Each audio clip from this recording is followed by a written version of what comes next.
there are කියන වාක්‍ය රටාව ඉංග්‍රීසි භාෂාවේ බහුලව භාවිතා වන වාක්‍ය රටාවක්. මෙම චලන රූපය ආශ්‍රයෙන් අපි වාක්‍ය කිහිපයකට සවන් දෙමු. There are two birds in the sky. There are girls and boys in the playground. There are two boys under the tree. There is a dog under the tree. There is a girl at the bus stop. There is a ship on the sea. There is a plane in the sky.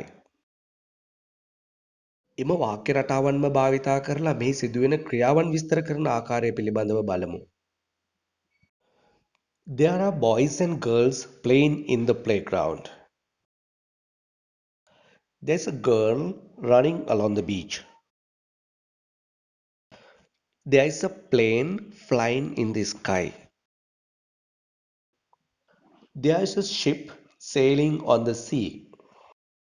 There is a girl riding a bicycle. There is a girl waiting for a bus at the bus stop. There are two birds flying over the tree. මෙම වාක්‍ය දෙස ඔබ වැඩි අවධානයක් යොමු කළ යුතුයි. There are a dog and a girl running along the road. There are a dog කියන එක අපට නුහුරුයි. අපට හුරු වන්නේ there is a dog. නමුත් a dog and a girl කියන ඔබ්ජෙක්ට් දෙකම ගත් විට ඒක ප්ලූරල් වෙන නිසා අපට සිදු වෙනවා there are a dog and a girl running along the road ලෙස පවසන්නට. A curfew day. අපි හිතමු අද ඇඳිරි නීතිය දවසක් කියලා. There are no girls and boys in the ground. There is no a girl running along the beach. There is no ship on the sea. There is no anybody under the tree. වගේම there is there are කියන මෙම වාක්‍ය රටාව අපට පාවිච්චි කරන්නට පුළුවන් වර්තමාන අතීත අනාගත කියන කාල තුනටම present past future. Present tense there is singular there are plural. Past tense there was singular there were plural. ඒ වගේම future tense there will be. දැන් සිතමු ඊයේ අප දුටු මෙම දර්ශනය දැන් සිහිපත් කරනවා කියලා. Yesterday there were boys and girls playing in the playground. There was a girl running along the beach. There was a plane flying in the sky. There was a girl riding a bicycle. There was a girl waiting for a bus at the bus stop. There were a dog and a girl running along the road.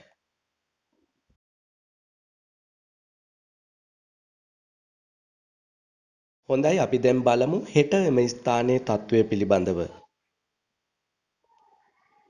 අනාගතයේදී එහෙම නැත්නම් හෙට දිනේදී මෙම ස්ථානයේ සිටින සහ තිබෙන දේ පිළිබඳව නිශ්චිතව සංඛ්‍යාත්මකව අපට අදහස් ප්‍රකාශ කරන්නට බෑ.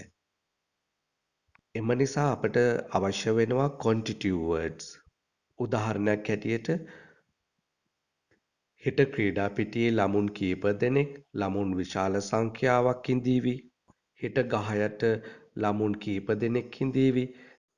ආදී වශයෙන් අපට අදහස් ප්‍රකාශ කරන්නට අවශ්‍ය වේවි. There will be many boys and girls in the playground. There will be some boys under the tree. There will be a few ships on the sea. There will be a large number of birds in the sky. මෙහිදී ඔබට අවබෝධ විය යුතුයි there are කියන වාක්‍ය රටාව වලින් අදහස් ප්‍රකාශ කිරීමේදී quantifier words පිළිබඳවත් යම්කිසි තරමක දැනුමක් තිබෙනවා නම් මෙම වර්ගයේ වාක්‍ය රටා තවත් අලංකාර කරන්නට පුළුවන් බව. මෙහි ඔබට quantifier words කීපයක් ලබා දී තිබෙනවා. Many, a lot of, lots of, a few, a large number of, some, several, a little, plenty of. මෙම වචන අපට අනාගත කාලය සඳහා පමණක් නොව ඕනෑම කාලයක වාක්‍යයකට යොදන්නට පුළුවන්. අපි බලමු පහත ලබා දී තිබෙන උදාහරණ තුන පිළිබඳව. There are a few boys in the playground. වර්තමාන කාල වාක්‍යයක් ක්‍රීඩා පිටියේ පිරිමි ළමයි ටික දෙනෙක් සිටිනවා. There were some girls under the tree. අතීත කාල වාක්‍යයක් ක්‍රීඩා පිටියේ ගෑනු ළමයි කීප දෙනෙක් සිටියා. There are a large number of birds in the sky. අහසේ කුරුල්ලෝ විශාල ප්‍රමාණයක් ඉන්නවා. එය වර්තමාන කාල වාක්‍යයක්. quantifier words පිළිබඳ ඔබට අවබෝධයක් තිබීම වැදගත් වෙනවා. ලක්කරුණ ඇකඩමි YouTube නාලිකාවෙන් මම ඔබට ඉදිරියේදී quantifiers පිළිබඳව විශේෂ පාඩමක් ලබා දෙනවා. දැන් අපි මෙහි තිබෙන වාක්‍ය කීපයට අවධානය යොමු කරමු. මෙම පාඩමට සවන් දෙන සමහර අයෙකුට මෙවැනි ප්‍රශ්නයක් පැන නගින්නට පුළුවන්.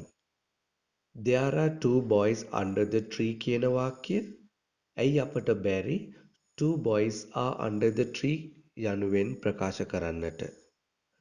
ඒ වගේම there are boys and girls in the playground කියන වාක්‍ය some boys and girls are in the playground යනුවෙන් ප්‍රකාශ කරන්නට බැරිද කියලා සමහර අයෙකුට ප්‍රශ්නයක් නැගෙන්නට පුළුවන්. දැන් ඔබ මෙම වාක්‍ය තුන දෙස අවධානය යොමු කරන්න. Ravi and Roy are under the tree. Two boys are under the tree. There are two boys under the tree. පළවෙනි වාක්‍යයෙන් ගම්‍ය වෙනවා රවි සහ රොයි කියන ළමයි දෙන්න අපි හඳුනන ළමයි දෙන්නෙක්. Two boys are under the tree. මෙහිදී අපි two boys කියලා එම ළමුන් දෙන්න විශේෂයෙන්ම හඳුනා ගන්නවා. There are two boys under the tree. එම වාක්‍යයේදී අපි ළමුන් දෙන්නා පිළිබඳව විශේෂත්වයක් දක්වන්නේ නැහැ.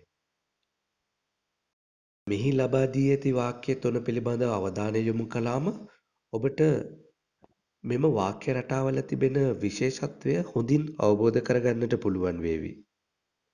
My bag is on the table. A bag is on the table. There is a bag on the table.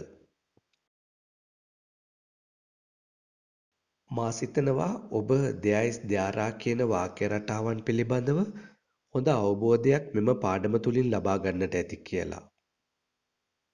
ලක්කරුණ ඇකඩමි YouTube නාලිකාව subscribe කර නැතිනම් දැන්මම subscribe කරන ලෙසට මා ඔබගෙන් ඉල්ලා සිටිනවා.